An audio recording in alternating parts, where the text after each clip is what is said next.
Now that the issue of slavery had been resolved, or at least pushed back to a later date, the next question was, how should the chief executive be elected? There was the executive branch that was essentially the head of our federal government, our nation's government, and the question we need an answer is, who's going to be the head of that branch? And the idea that a single person in charge of this branch made many people unhappy, and it actually kind of quelled up memories of King George. They didn't want a single ruler. They didn't like that look. They didn't like the feel of that. Their argument was that this branch needed a strong leadership, and strong leadership came from one person. That's what they argued, that you needed to have strong leadership of a nation. One person needed to head that, and that scared a lot of people. There was the question of, should we have one person head the executive branch, or should we have three people? Many states said that a three-member team from different parts of the country could lead better than one person.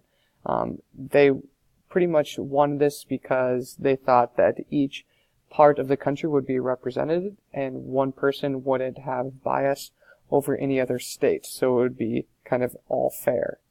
Many knew that George Washington would be a great leader, but they feared what kind of leader would come next, and that was people's argument that wanted three people at the head of the branch and not one. For one executive, despite all of these arguments that three needed to lead the executive branch, the framers agreed on a single leader, and this single leader was to be called the President. We now know this as the President of the United States. To keep this leader from being too king-like, remember they had memories of King George, they didn't like the idea of a single leader, they limited the president's term to only 4 years. That is why today you see the elections going every 4 years. They didn't want a president to be in power their whole lifetime in hopes that it would hopefully not let them get too much power. They also said that a vice president would be elected to fill the seat if the president died in office. So therefore, now we have one president instead of three.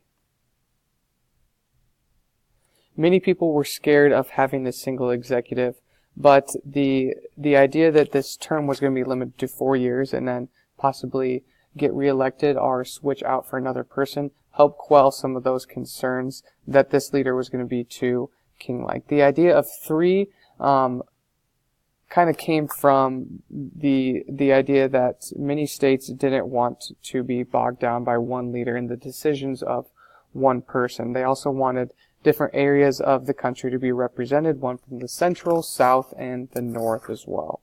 The next step in this process was how to choose this chief executive or president. They did not know how to do this. Some wanted Congress to choose. Others thought people should elect the president. One person that did not like this idea was James Madison, because he thought people would vote for someone from their own state, making it unfair to smaller states, meaning that larger states would get more presidents elected. And then finally, others in the Constitutional Convention suggested that the president be elected by a specifically chosen group of electors from each state. And they felt this group would look beyond the state interest. Instead of people electing the president, they wanted these chosen electors to kind of vote and choose as president, mostly because they were going to be more educated and they were going to be looking out for the states as a whole and not necessarily the individual person of themselves. Because of all three of those different opinions, there was a lot of discussion and debate amongst the people at the Constitutional Convention. They voted over 60 times on this issue, and they finally came to a conclusion. What this conclusion was that neither Congress nor the people should choose the president.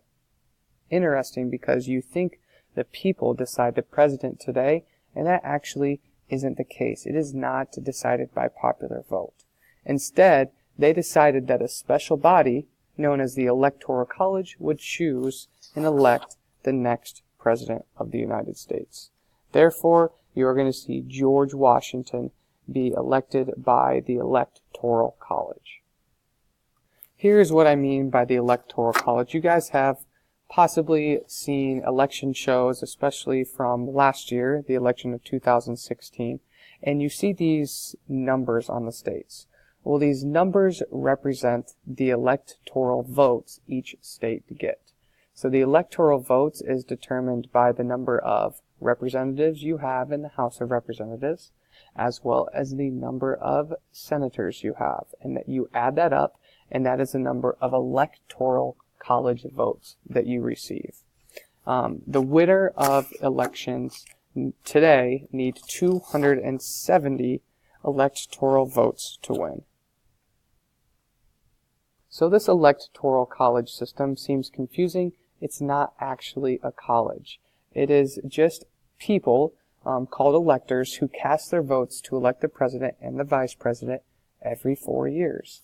Each state, like I said, has as many electors in the college as the number of senators and representatives that it sends to Congress, our legislative branch. So today, in 2017, we saw in the map that Iowa has 6 electors.